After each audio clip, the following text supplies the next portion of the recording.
The Hereafter 21. This point is connected to chapter 14 Ibrahim, verse 22. And Satan will say when the matter has been concluded, indeed, Allah had promised you the promise of truth.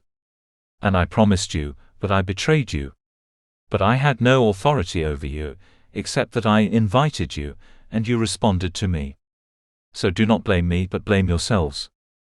This is when people on Judgment Day will try to blame the devil for their sins in order to shift their burden of punishment to him. But this verse makes it clear that this is a futile and foolish excuse. As the devil only inspires people to commit sins, he cannot physically force someone to disobey Allah, the Exalted.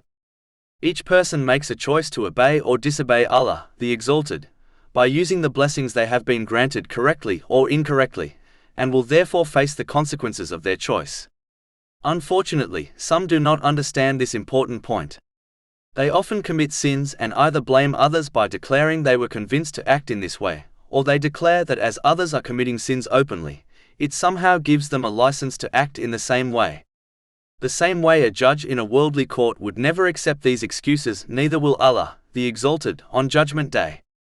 It is important for Muslims not to make culture or fashion the standards for their behavior, as this will misguide them and they will be left with no valid excuses on Judgment Day. Instead, they should adhere to the teachings of Islam, which simply outlines how a person must behave in all situations.